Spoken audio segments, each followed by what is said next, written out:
This is the Retirement Solution Podcast with financial advisor John Hicks, founder of J. Hagan Capital. Glad to have you here with us on the Retirement Solution. I'm Heather Branch, here with John to ask for his ideas on what you should be working on as you get closer to retirement, or perhaps more importantly, if you are in retirement and you're realizing that you don't have the plan in place that you thought you might have had. Things that cover income or risk reduction, tax planning. I'm talking about your 5 pillars here, John. We also have estate and legacy planning and, of course, long-term care. But right now, talking about our tax opportunities. RetirementSolutionShow.com, of course, where you can go to begin the conversation. So many of us have so many questions when it comes to our taxes in retirement. A lot of people just don't even know that they need to be realizing what kind of questions to ask. Yes, your Social Security gets taxed. Yes, your income streams. That's all taxable if you have not positioned yourself better. John and his team here to show you what options you might have. So RetirementSolutionShow.com is where you can start that conversation. John, the 401k, probably the most popular retirement savings tool in the United States. Yeah, absolutely. For employees who've ever worked for someone else and didn't have their own plan, 401ks are by far where most people save their money. So many people. How many people are retiring, hitting the age of 65 every single day right now? So there are a little over 11,000 a day right now turning 65 every single day. That's going to happen every single day for the next roughly 4.5 years. At that point in time, we will be at critical mass. We will actually have more people over 65 in the United States than anyone younger. That's right. So there will be more 65-plus-year-olds than 64 and younger in the entire nation. That's an interesting thing, right? Yep. So we've never actually been at that point in this country. There have been other countries we can study and look at it. Japan, who's been in a 32-year recession. Really? So, we're not going to be too doom and gloom about it. Okay. But there are some things that we have not yet covered in this country before that we'll see what's going to happen, right? Yeah. So, it's just about protecting ourselves, not only protecting ourselves from market conditions, but protecting ourselves, frankly, from tax issues. That's right. Because here's the biggest thing, Heather, and I think we talk about this all the time, but it's so important that I just want to spell it out very clearly. Yeah.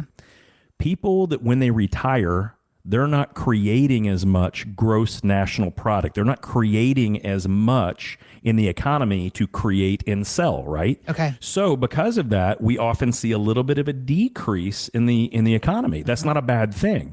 That has happened in Japan for a very long period of time. And also, they're going to be spending a lot of their money that they've been saving. So instead of being a mass saver, putting that money away or consuming things, they're going to have a little bit less income. So they're going to be spending a little bit more, not saving as much. And so because of that, it changes things in the economy too. So we have to be aware that when we're coming up with these concepts of, what do I do? How can I protect my money from taxation? Yeah. Because there may be nowhere to hide, in the tax code, depending on how we structure ourselves. Thinking about these people that have done so well to work and save, like you were just pointing out, these people that by the thousands that are hitting 65 every day, you are talking to them in the office, John, they have worked very, very hard. They have saved a lot of money to their 401ks, which means they've got big, giant bullseyes right in the middle of their back. And Uncle Sam is standing on the sidelines, tapping his gritty fingers together, doing an evil laugh.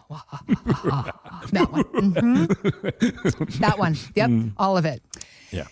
You might, if you're one of these people that has a big old 401k, you might want to consider paying some of your taxes now a little bit at a time and moving the money to a Roth. We have talked a whole lot of info about Roths on this program. CNBC's Sharon Epperson says a lot of people are using this strategy. Roth conversion saw a 46% increase year over year in the second quarter of 2024, according to Fidelity. Shifting money from a pre-tax IRA or 401k to a Roth IRA can lower taxable income in retirement and provide tax-free growth. Did you say 46%? 46% of people. It was an increase by 46% year over year, right? And that was just Fidelity. So, Schwab has their people. Vanguard has their people. My guess is about 50% of people finally listen to what I've been saying for the past 7 years. Oh my gosh, no. The tax cuts are about to expire in a couple of years. I've been saying this for nearly a decade, Heather. And we call it asset shifting. Maybe it makes sense. And you just got to do the math, right? So should anyone just go out there, blanket advice, should anyone just go out there and convert to a Roth? No. No. You need to get the abacus out. And you need to figure out, are you going to be better off or worse off by converting. And there's a lot of things, right? So I talk to people all the time. They're very mathematically oriented. They got their Excel spreadsheets. They're out there. They're like wizards on Excel pages. Yeah. But unfortunately, there's one thing that makes it nearly impossible to figure out if we're going to be in a better position.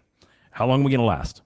Because if we're going to be hit by a bus tomorrow, and hopefully that doesn't happen to a single one of us, but if we're going to be hit by a bus tomorrow, there's a very different outcome that we would have if we did a Roth conversion.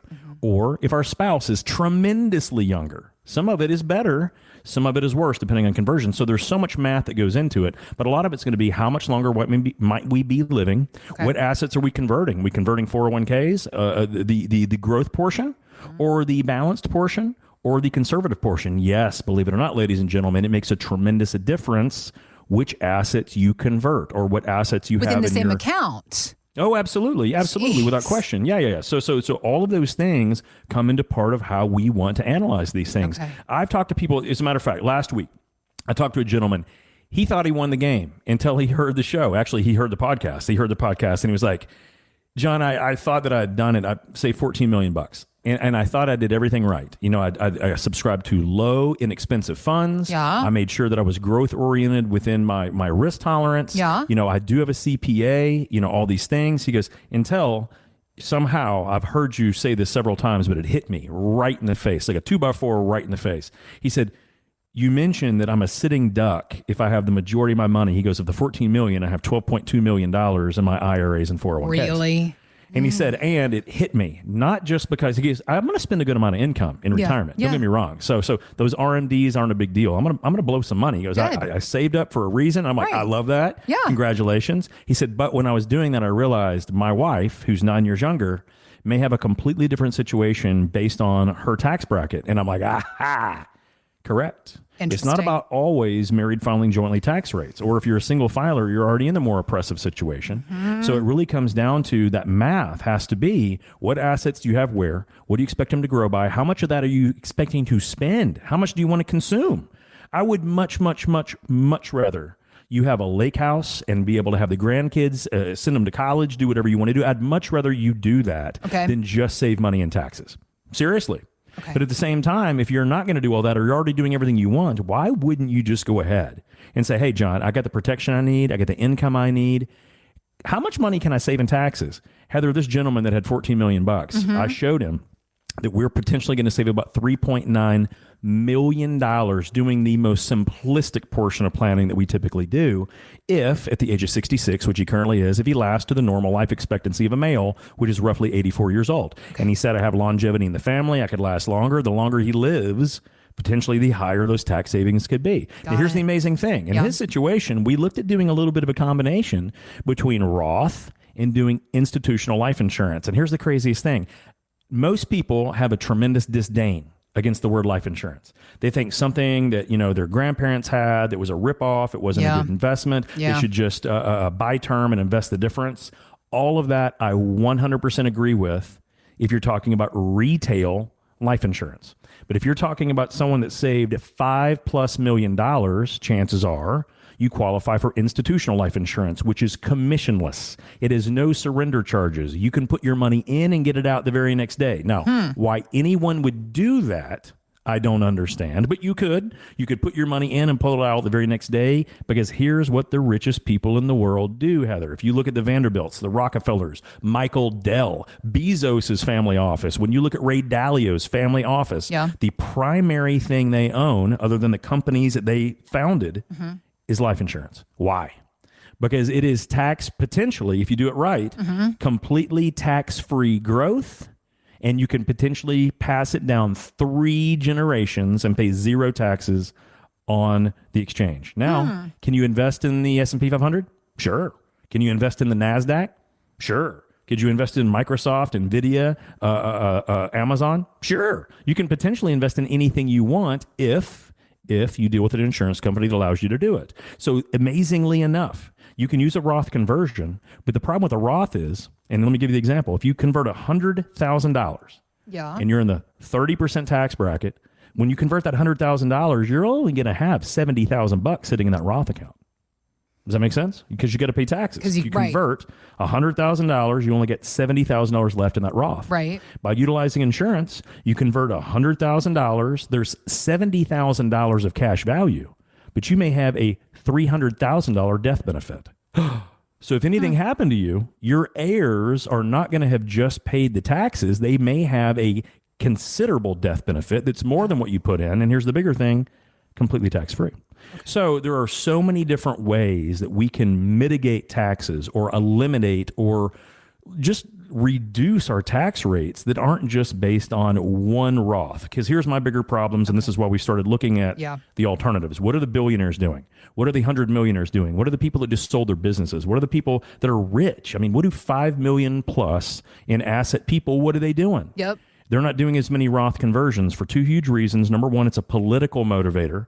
It used to be where you could put your money in a Roth and it could stay in there for essentially forever. Not anymore. 10 years. You have to pull out 1/10 of that money every single year for 10 years until you're gone. And then the money's all out there being taxed the snot out of again. Okay. Insurance doesn't work that way. Okay. And number two, it's the swift change of a pen stroke for a president or for the IRS to disallow Roths to even exist if you have a ton of money. And so because of that, if you look back, they have not changed death benefits on life insurance since 1913. So because of that, as opposed to them changing something in the Roth, which has only been around since 1999, right, it makes a lot more sense to me to think, they probably, or at least historically, there's not a precedent for them changing too much with life insurance, which is why the billionaires out there are using it. So regardless, whether you use a Roth, whether you look at insurance, you need a tax strategy to mitigate future taxes. And frankly, the more that we've saved, we want to make sure that we have access to all of the strategies out there that are available, especially the ones that we haven't heard of before, because most people, frankly, don't know how to use them. Despite how smart you are, despite how much you've worked, despite how much you've saved, it's just a lot to know. There's so much information out there. There's so many opportunities out there, which is good news, John. They need to know what your opportunities are to potentially reduce your future taxes, to add layers of security around that money you've worked so hard to earn and save. This is what John and his team at J. Hagan Capital are ready to help you with. RetirementSolutionShow.com is where to start the conversation and get to work figuring out what your future tax opportunities might be. We also have links posted in the show notes, or again, it's RetirementSolutionShow.com. Thanks for listening to the Retirement Solution Podcast with John Hicks. Begin the conversation about your savings plan with John and the team at J. Hagan Capital by visiting RetirementSolutionRadio.com. Be sure to listen to John's radio show, The Retirement Solution, Saturdays at 8 a.m. and Sundays at 9 a.m. on News Radio 840 WHAS. J. Hagan Capital Incorporated is not licensed in all 50 states. To find out if J. Hagan Capital Incorporated is licensed in your state, please call 502-690-5635. J. Hagan Capital Incorporated is not affiliated with nor endorsed by the Social Security Administration or any other government agency and does not provide legal or tax advice. By contacting us, you may be provided with information about insurance and annuity products offered through J. Hagan Capital, LLC, NPN number 1882794.